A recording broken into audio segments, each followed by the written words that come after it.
Now, disappointment. When I was about 16, I had a stomach disorder called ulcerative colitis. In my 30s, it became something called diverticulitis. The next stage is Crohn's disease, but they've told me that I won't get that, which is good. But I was hospitalised with it about 6 years ago. I went into the Whittington Hospital in North London, and they did tests for a few weeks to see if I would have to have a catheter fitted for life and be fed by injection. And at the end of all this, I went to see the specialist in his room, and he did this thing where they get you out, they get the results up on a screen, and then he just looked at them for ages without saying anything. You've probably had this happen. So after a while, I said to him, look, you don't have to beat around the bush. I said to him, my mother had Crohn's disease. I've talked to her about coping strategies. So, you know, don't prevaricate. Just give me the results. Just give it to me straight, like a pear cider that's made from 100% pears.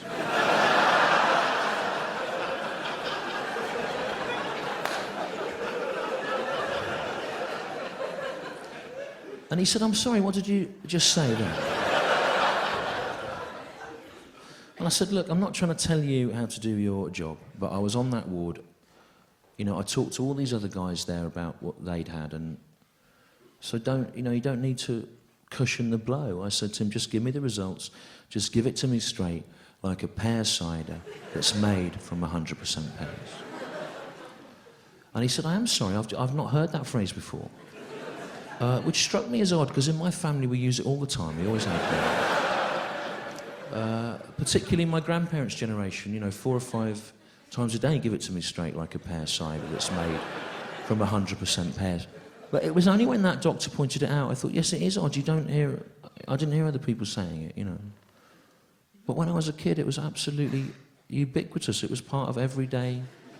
And so many of my most profound childhood memories are attached to that phrase, you know.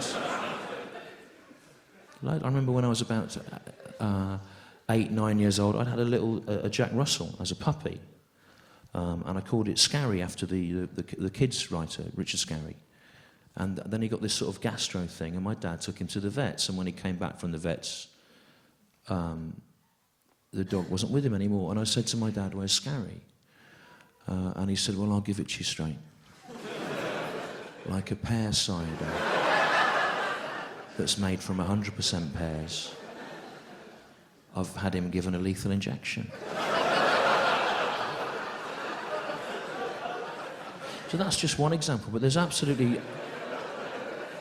loads, because it was all the time. I mean, I remember when I was about 5, 6 years old, when I first found out that I was adopted, I remember my mum bought a book back from social services called Mr. Fairweather and His Family, and the idea was that it explained adoption to young adoptees. And I remember being about 10 pages in and then saying to my mum, why have you given me this, you know? And she said to me, well, I'll give it to you straight. Like a pear cider that's made from 100% pears. We're not your real family. But, you know, you're loved. And that's just 2 examples. But in a way, they're not the best examples, because they give the impression that the phrase was only ever used for very sort of traumatic things, and it wasn't. It was part of the fun, the banter of every day as well. You know, like your gran would be reading the paper, and you'd say to her, what's on telly tonight, Gran, you know? And she'd go, well, I'll give it to you straight. Like a pear cider that's made from 100% pears. This Inspector Morse. It wasn't always that, you know.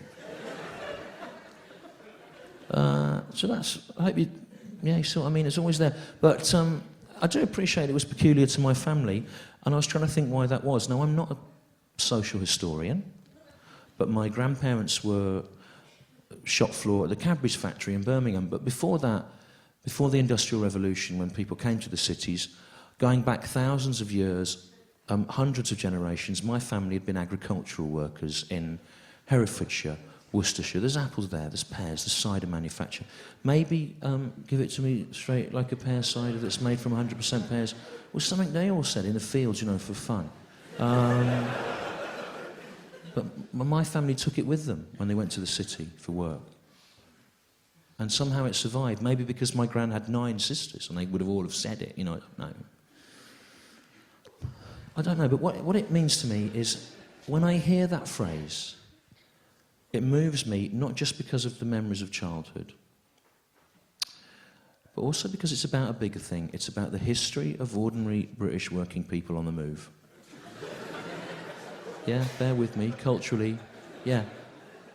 Going from the country to the city and experiencing incredible change, social change, but holding on to a little something, a little phrase, a way of thinking that defines them as them. It's about what it means to be a human, I think. And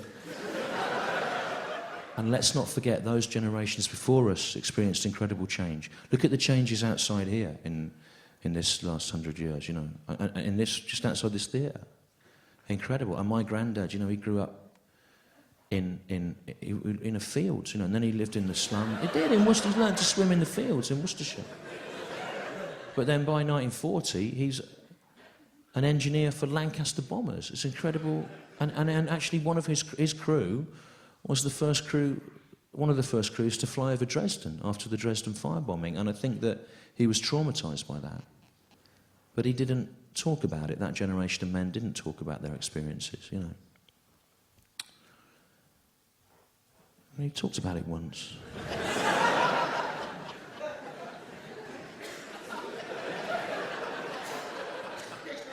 And I remember I said to him, Grandad, what was it like flying over Dresden after the Dresden firebombing? And he said, well, I'll give it to you straight. Like a pear cider that's made from 100% pears. There was nothing moving down there, just a dog. And I think that on that occasion, what we did to the Germans was wrong. And I remember my gran interrupted him and she said, it's nothing compared to what they did to Coventry. And he said, you don't know what you're talking about, shut up. So I hope you can see from all the little stories that I've told, the phrase was always there. It's part of the tapestry of the memory of my family childhood. But that's not why it absolutely means so much to me. It's this other thing that I think is applicable to all of us, about people holding on to an idea in the face of change, a figure of speech, a way of looking at the world. And I think it's about what it means to be, to think, to feel. And because of that phrase, it means more to me than a poem or a prayer. And if you were to say to me, is there a phrase that defines your life? I would say, yes, there is. And it is, give it to me straight like a pear cider that's made from 100% pears. It's about memory, but it's this bigger thing about what it means to be, and it's what I reach to, and it defines me. So, you can probably imagine my disappointment.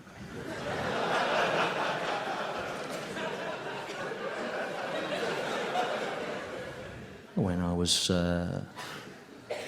watching the television about May, and an advert come on for this pear cider, and little Welsh lad in it, and he says to the barman, give it to me straight like a pear cider that's made from 100%.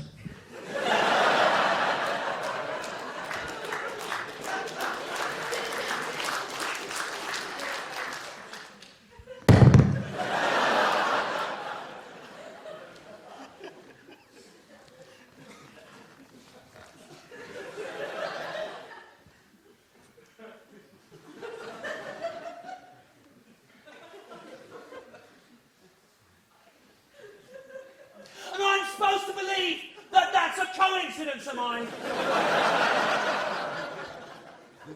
They heard that. They went, oh, let's take that. its original context or any meaning or love behind it. We'll take that and we'll use it to sell cider.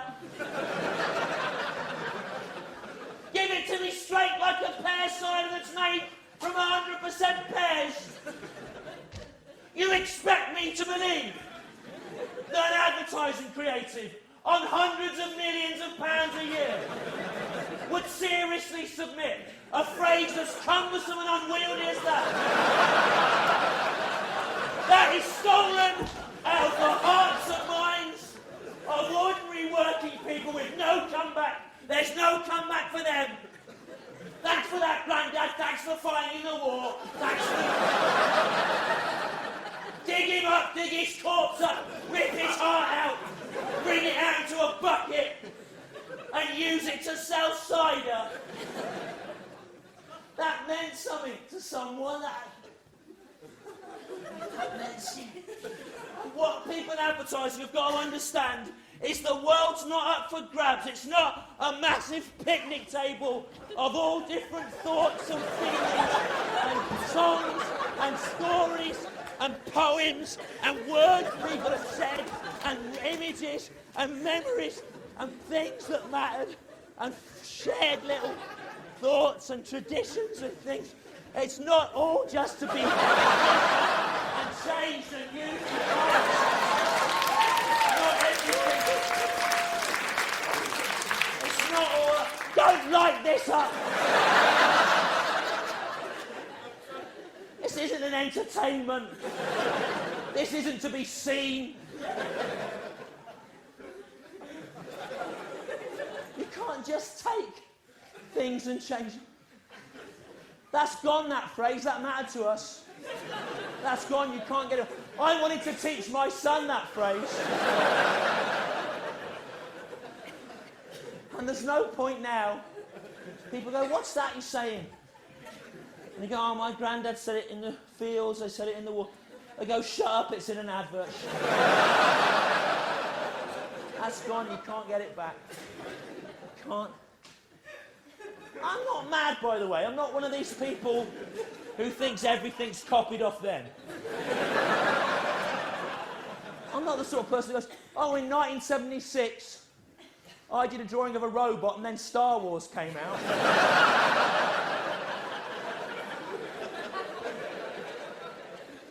I could be. There's no need to film this, mate. It's being filmed to be commercially available. There's 8 cameras here. Right? What you're doing is shit.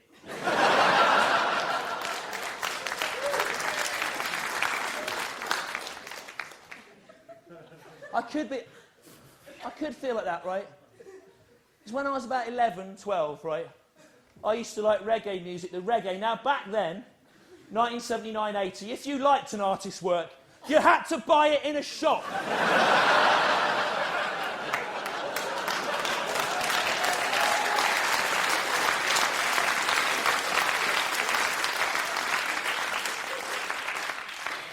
For money. Remember that? When you used to buy things for money rather than just stealing it off people with all your cameras and downloading stuff. You remember?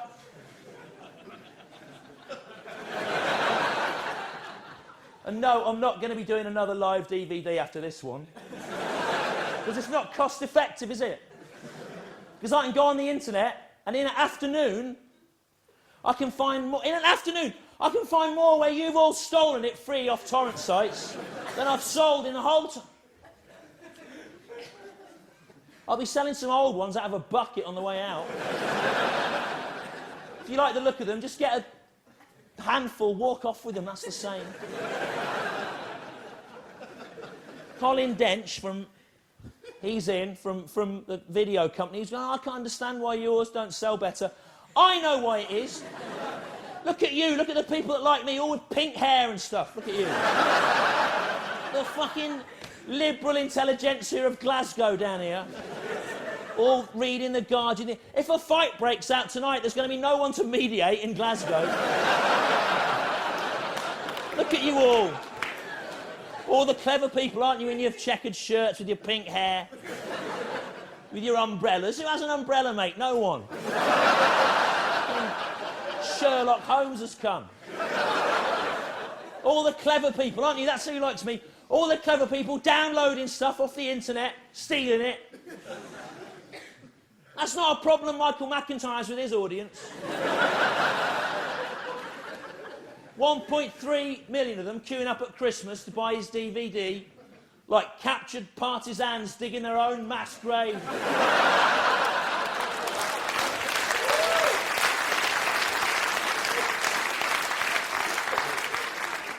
So I was in Summit Records, the reggae shop in Birmingham, 1979, 1980, Saturday morning in the bullring, all Rastas work there. I was queuing up to buy Handsworth Revolution by Steel Pulse. Don't wander around at this point, madam. There's no need, is there, to wander around at this point? Because if you've ever seen anything, ever, and have any sense of the internal logic of any structured piece of art, this is obviously nearly the fucking end.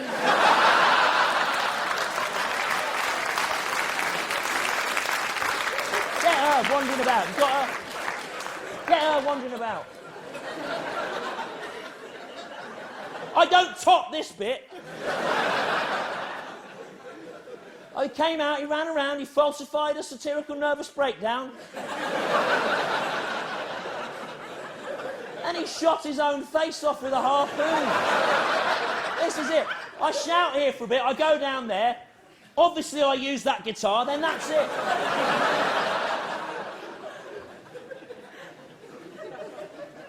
We'll need a single of that guitar, clean, for the edit. Make that work.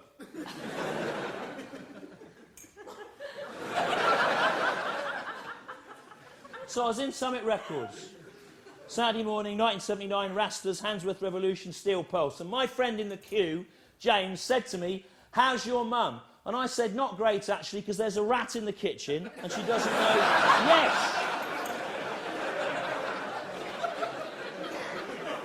Exactly, and then, about 8 years later, UB40, oh, they were from Birmingham, weren't they? And there was two of them Rastas in that. They would have known the ones in the shop, they'd have been their friends.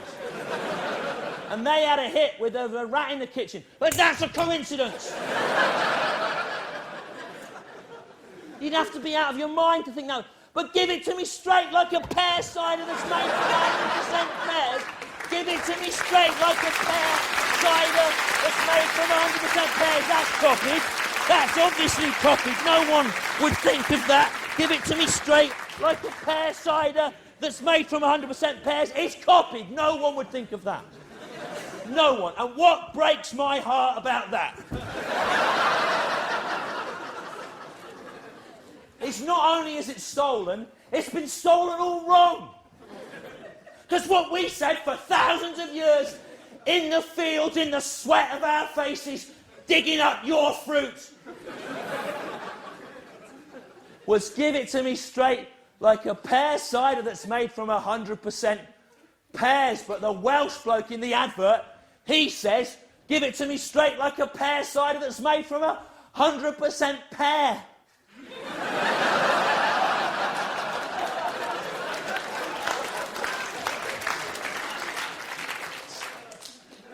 What's that? One massive pear.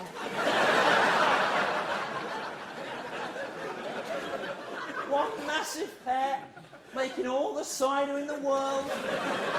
A pear you can see from space. It's pears, the plural of pear is pears. Pear. No one would say pear when they meant pear. If you were out in the shops and you thought, oh, I wish I had 10 pears now, and you were in the grocer's, but for some reason only understood by you, you'd only say pear when you meant pears. The only way you get 10 pears is if you go in and out over and over again, backwards and forwards, 10 times in all different hats and wigs. Doing all the different accents, English, Welsh, fluctuating between them, backwards and forwards. You'd say pears. Even the bloke in the advert that says pear for money would say pears in his spare time if he needed to get some pears. Then a thing comes up at the end. Magnus pear cider, 100% pear. It should be pears. 0% disappointment. Well, I am disappointed. I'm disappointed because it's stolen out of a dead man's heart. Because it's stolen wrong, it should be pears.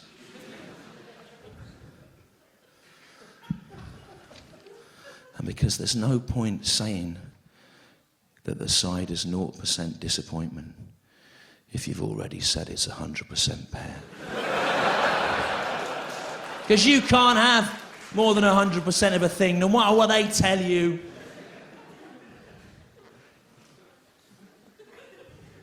And even if you could, which you can't, there'd be no point saying the cider was 0% disappointment, because you can't make a drink out of a feeling.